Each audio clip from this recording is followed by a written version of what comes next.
Stock మార్కెట్లో అపార అనుభవం ఉన్న ఏంజల్ బ్రోకింగ్ సంస్థలో డీమ్యాట్ అకౌంట్ ఓపెన్ చేసుకోండి. కేవలం 5 నిమిషాల్లో మీకు డీమ్యాట్ అకౌంట్ ఓపెన్ అయిపోతుంది.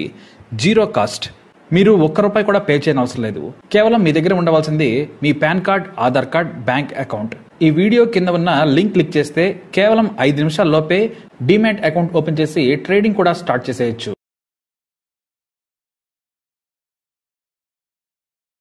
ఈనాడు రామోజీరావు జీవితం ఓ గొప్ప స్ఫూర్తి పుస్తకం. సామాన్యుడు అసామాన్యంగా ఎదగొచ్చని నిరూపించిన గొప్ప వ్యక్తి.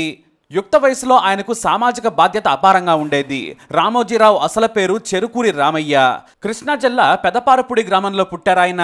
తండ్రి వెంకట సుబ్బారావు, తల్లి సుబ్బమ్మలకు లేకలేక కలిగిన సంతానం. వీరిది వ్యవసాయ కుటుంబం. 2 అక్కల తర్వాత రామోజీరావు 8 ఏళ్లకు గాను నవంబర్ 16, 1936లో పుట్టారు. అందుకే ఆయన్ను గారాబంగా పెంచుకున్నారు. స్కూల్లో తనకు తానుగా రామోజీరావు అని పేరు పెట్టుకున్నారు. తల్లిదండ్రులు కూడా కాదనలేదు. మొదటిసారి 8వ తరగతి చదివేందుకు గుడివాడ వచ్చారాయన. 1951లో హై స్కూల్ చదువు పూర్తి చేశారు.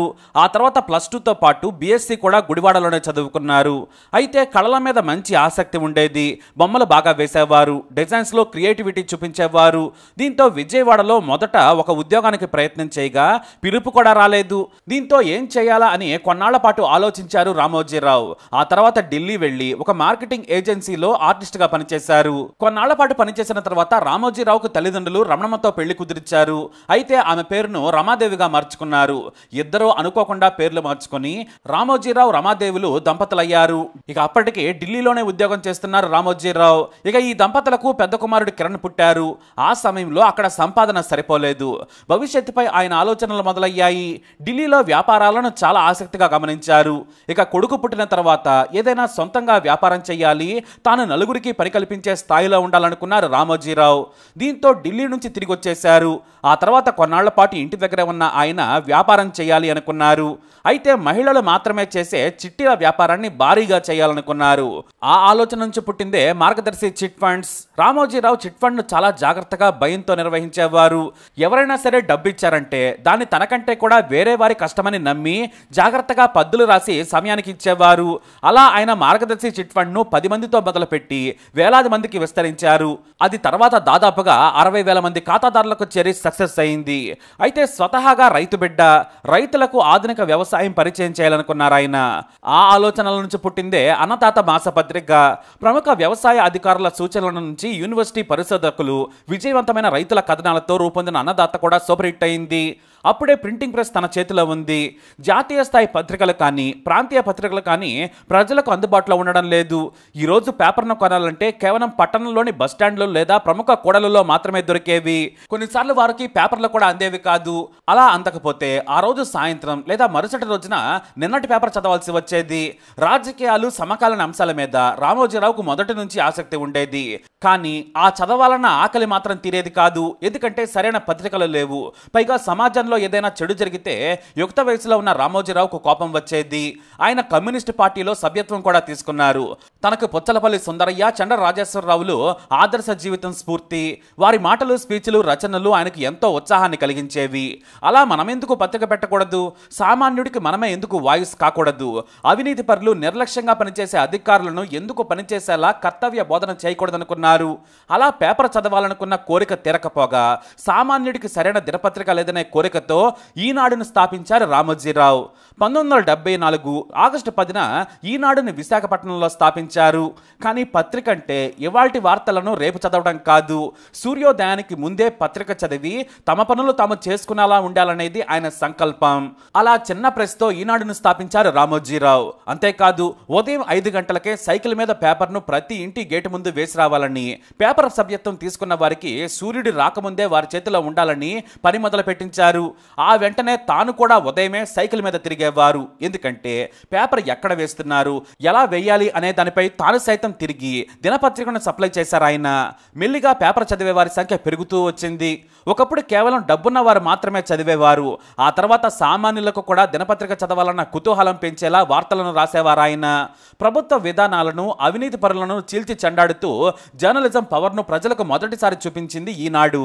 దీంతో ప్రతి హోటల్లో ఈనాడు దర్శనమిచ్చేది. ఈనాడు పేపర్ వేసుకుని హోటల్ నడిపిన వారు కూడా ఎంతో మంది సక్సెస్ అయ్యారు. పలానా హోటల్లో ఈ పేపర్ ఉంటుంది అని వెళ్లి మరి అక్కడే తిని అక్కడే చదివేవారు. అలా విశాఖ నుంచి హైదరాబాద్ వరకు ఈనాడు విస్తరించింది.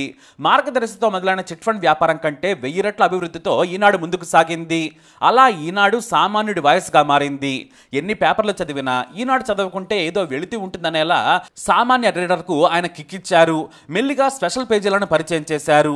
మహిళలకు వసుంధర, సినిమా పేజ్, చివర్లో స్పోర్ట్స్ పేజీని పరిచయం చేశారు ఆయన. వసుంధర పేజీ పరిచయం తర్వాత రెట్టింపు సంఖ్యలో ఈనాడు సెల్స్ పెరగడం ఆ రోజుల్లో సంచలనం. అలాగే ఈనాడు పేపర్ కాంగ్రెస్ పార్టీ పాలిట సింహ స్వప్నంలా నిలిచింది. ఇక ఆ తర్వాత ఎన్టీఆర్ ప్రపంచం మొదలు కావడానికి ఈనాడు కూడా ఓ కారణం. ప్రతిపక్షం లేకుండా యథేచ్ఛగా సాగుతున్న కాంగ్రెస్ పాలనకు ఎన్టీఆర్ కు తోడు ఈనాడు కూడా తోడైంది. ప్రజలను కాంగ్రెస్ ఎలా మోసం చేస్తుందో రోజు వచ్చే వార్తలతో ఎన్టీఆర్ ను గెలిపించారు ప్రజలు. అలా నాటి నుంచి ఈనాడు కీర్తి దేశమంతా పాకింది. దేశంలోనే అత్యధిక సర్క్యులేషన్ గల పత్రికగా కూడా కొన్నాళ్ల పాటు రికార్డు క్రియేట్ చేసింది ఈనాడు. ఆ తర్వాత సినిమా ప్రియుల కోసం సితారా, సాహితీ ప్రియుల కోసం చతుర, విపులను కూడా ప్రవేశపెట్టి మీడియా రంగంలోకి దూసుకుపోయారు. అయితే ఇంగ్లీష్ లో కూడా ఇదే రేంజ్ లో జాతీయ స్థాయిలో సంచలనం సృష్టించాలనుకున్నారు రామోజీరావు. అలా న్యూస్ టుడే స్థాపించారు. కానీ అది క్లిక్ కాలేదు. ఇంగ్లీష్ చదివేవారు తక్కువగా ఉండడంతో పాటు జాతీయ పత్రికలతో పోటీ పడలేకపోయారు. దీంతో దానిని మూసేశారు ఆయన. ఇంకా చెప్పాలంటే మొదటిసారి ఏదైనా పని మొదలు పెడితే ఫెయిల్ కావడం రామోజీరావుకు చరిత్రలోనే లేదు. మొదటిసారి న్యూస్ టుడేని మూసేశారు. కానీ ఆ సమయంలోనే ప్రియా ఫుడ్స్ ను స్థాపించి తెలుగు వారి రుచులను బయట రాష్ట్రాల వారికి కూడా రుచి చూపించిన ఘనత రామోజీరావుదే. వందల రకాల పచ్చళ్ళ నుంచి స్నాక్స్ వరకు తయారు చేశారు. ఆ తర్వాత ప్రియా పచ్చళ్లకు డిమాండ్ పెరగడంతో ఏకంగా విదేశాలకు కూడా ఎగుమతి చేసి మరో రికార్డ్ క్రియేట్ చేశారు. ఎందుకంటే గతంలోనే రామోజీరావుకు ఈ పచ్చళ్ళపై ఓ అనుభవం ఉంది. కానీ టైం కోసం వేచి చూశారు. దానికి ప్రియా అని పేరు పెట్టారు. ఈ ప్రియా ఫుడ్స్ కు జాతీయ స్థాయిలో నాడు ఎన్నో అవార్డులు దక్కాయి. స్వచ్ఛమైన క్వాలిటీతో ఉన్న పచ్చళ్లను దేశవ్యాప్తంగా ఉన్న ఎంతో మంది తెలుగు రుచుల ప్రియులు ఆదరించారు. అలా ప్రియా కూడా సక్సెస్ అయింది. ఇక ఆ తర్వాత దూరదర్శన్ మాత్రమే ఉన్న తెలుగు వారికి ఈటీవీని పరిచయం చేశారు రామోజీరావు. అప్పటికే జెమిని టీవీ కూడా ఎంటర్ అయింది. మొదట 18 గంటల ప్రసారాల నుంచి 24 గంటల ప్రసారాలతో ఈటీవీ సంచలనం సృష్టించింది. సినిమాలు కావాలంటే వారానికి ఓసారి దూరదర్శన్లో చూసేవారికి ఎంటర్టైన్మెంట్ కరువు తీర్చింది ఈనాడు. ఆ తర్వాత దేశవ్యాప్తంగా ఈనాడు నెట్వర్క్ ను విస్తరించారు. ఇక ఈనాడుతో పాటుగా సినిమాలు కూడా నిర్మించారు రామోజీరావు. సామాజిక అంశాలతో సినిమాలు తీసేందుకు ఆయన ఆసక్తి చూపించేవారు. అసభ్యం లేకుండా అందరూ చూసేలా సినిమా కథలు ఉండాలనేది రామోజీరావు తపన. అలానే శ్రీవారికి ప్రేమలేఖ నుంచి ప్రతిఘటన, మౌనరాగం, అమ్మ, పీపుల్స్ ఎన్కౌంటర్ లాంటి సినిమాలను ఫిల్మ్స్ పేరుతో నిర్మించారు. ఇక ఆ తర్వాత మయూరి డిస్ట్రిబ్యూటర్స్ పేరుతో సినిమాల పంపిణీ కూడా చేశారు ఆయన. ఇక దేశంలోనే అతిపెద్ద ఫిల్మ్ సిటీని నిర్మించారు రామోజీరావు. హిందీ సినిమాల నుంచి దేశంలోని ఏ భారీ బడ్జెట్ మూవీ తెరకెక్కాలన్నా కూడా హైదరాబాద్ వచ్చేలా దర్శక నిర్మాతలు హీరోలను ఆకర్షించి హైదరాబాద్ను మూవీ హబ్ గా తీర్చిదిద్దారు. అంతేకాదు మన టాలీవుడ్ లో ఎంతో మంది స్టార్ హీరోలను, హీరోయిన్లను కూడా పరిచయం చేశారు. ఉదయ్ కిరణ్, తరుణ్, యంగ్ టైగర్ ఎన్టీఆర్, ఇలా చెప్పుకుంటూ పోతే చాలా మందే ఉన్నారు. ఇక హీరోయిన్ శ్రేయ ఫస్ట్ మూవీ ఇష్టం, ఈ సినిమా కూడా రామోజీరావుదే. అయితే జీవితం సక్సెస్ఫుల్ గా సాగుతున్న తరుణంలో తన చిన్న కొడుకు సుమన్ క్యాన్సర్ తో చనిపోవటం ఆయన కొంగదీసింది. ఇక అంతకు ముందే సుమన్ వల్ల రామోజీరావు మానసికంగా దెబ్బతిన్నారు. సీరియల్ యాక్టర్ ప్రభాకర్ తో కలిసి సుమన్ రామోజీరావుకు ఎదురు తిరిగారు. అయితే రామోజీరావు ఆ విషయాన్ని చాకచక్యంగా పరిష్కరించారు. ఆ తర్వాత సుమన్ మరణించారు. ఇక సుమన్ మరణించాక మార్గదర్శిలో అక్రమాలు జరిగాయని నాటి వైఎస్ హయాంలో ఎంపీ ఉండవల్లి అరుణ్ కుమార్ కోర్టులో కేసులు వేశారు. దీంతో ఆర్థిక ఇబ్బందులు మొదలయ్యాయి. 10,000 ఎకరాల ఉన్న ఫిల్మ్ సిటీని మెయింటైన్ చేయడం అంత సులువు కాదు. దానికి నష్టాలు వచ్చాయి. డాల్ఫిన్ హోటల్స్ కూడా పెద్దగా సక్సెస్ కాలేదు. మార్గదర్శి చిట్ ఫండ్స్ డబ్బులను చట్టానికి విరుద్ధంగా ఫిల్మ్ సిటీకి ఇతరత్ర వ్యాపారాలకు మళ్లిస్తున్నారనే ఆరోపణలు ఎదుర్కొన్నారు. దీంతో ఏకంగా దేశవ్యాప్తంగా ఉన్న ఈటీవీ నెట్వర్క్స్ ఛానల్స్ ను ముఖేష్ అంబానీకి అమ్మేశారు రామోజీరావు. ఆ తర్వాత విపులా చతుర పత్రికలను కూడా క్లోజ్ చేసేశారు. అన్నదాత కూడా ఆ కోవలోకి వెళ్లిపోయింది. అయితే ఈనాడు ప్రియా పచ్చళ్ళు విజయవంతంగా నడుస్తున్నాయి. ఫిల్మ్ సిటీ కూడా నష్టాలను వీడింది. అంతేకాదు ఈటీవీ లైఫ్, అభిరుచి, సినిమా, బాలభారత్ లాంటి ఛానల్స్ ను ఈటీవీ భారత్ ను మళ్లీ ప్రారంభించారు. అయితే ఏపీలో వైఎస్ జగన్ సీఎం అయిన తర్వాత రామోజీరావు ఇబ్బందులను ఎదుర్కొన్నారు. తన సర్కారును తక్కువ చేసి ప్రజల్లో చులకన చేసేలా ఈనాడు తప్పుడు వార్తలు రాస్తుందని జగన్ కక్ష కట్టేశారు. దీంతో రామోజీరావుపై కేసులు నమోదయ్యాయి. మార్గదర్శి చిట్ ఫండ్ ఆస్తులపై సిఐడి దాడులతో పాటు చెల్లింపులను కూడా ఆపేలా చర్యలు తీసుకున్నారు. ఇక వృద్ధాప్యంలో ఉన్న రామోజీరావుకు ఆరోగ్యం బాగలేకపోయినా కూడా అధికారులు ప్రశ్నించటం, ఆ వీడియోని బయటకు రిలీజ్ చేయడం సంచలనం సృష్టించింది. ఇక ఆ తర్వాత రామోజీరావు పూర్తి మద్దతు బాబుకు ఇవ్వడం మొదలుపెట్టారు. ఈనాడు పేపర్ నుంచి ఈటీవీ వరకు అన్ని కూడా బాబుకు మద్దతుగా తెలియజేశారు. గతంలో కూడా ఆయన ఎప్పుడూ టీడీపీకే మద్దతుగా నిలిచేవారు. జగన్ను గద్దె దించడమే ఈనాడు లక్ష్యమైంది. ఇది జగన్ వర్సెస్ రామోజీరావు పోరుగా కూడా మారింది. ఎన్ని కేసులు పెట్టినా రామోజీరావు మాత్రం వెనక్కి తగ్గలేదు. ఎంతలా అంటే ఏపీలో ఈనాడు పేపరు, టీవీలు చంద్రబాబుకు మద్దతుగా వార్తలు రాయడం మొదలుపెట్టాయి. అలా రామోజీరావు, చంద్రబాబు నాయుడు కూటమి సక్సెస్ అయ్యేందుకు తన వంతు సాయం చేశారు. కూటమి గెలుపును ఆయన చూశారు.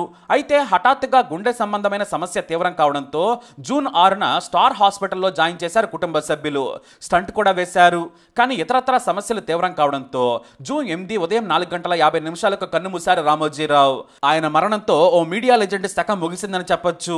చిట్ వ్యాపారం నుంచి మొదలుపెట్టి ప్రియా ఫుడ్స్ వరకు ఆయన ప్రతి వ్యాపారంలో సక్సెస్ అయ్యారు. నష్టాలు రాగానే వాటిని మూసేసి కొత్త వ్యాపారాలు మొదలుపెట్టేవారు. ఎక్కడో ఢిల్లీలో నెలకు 200 జీతంతో కెరీర్ మొదలుపెట్టిన రామోజీరావు 8 లక్షల కోట్ల ఆస్తులను ఆయన సృష్టించారు. మరి రామోజీరావు ఆత్మకు శాంతి చేకూరాలని కోరుకుందాం. రామోజీరావుపై మీ అభిప్రాయాన్ని కమెంట్ ద్వారా తెలియజేయండి. ఈ వీడియో అప్డేట్స్ కోసం మా ఛానల్ ఫాలో అవ్వండి. అలాగే తప్పకుండా సబ్స్క్రైబ్ చేసుకోండి.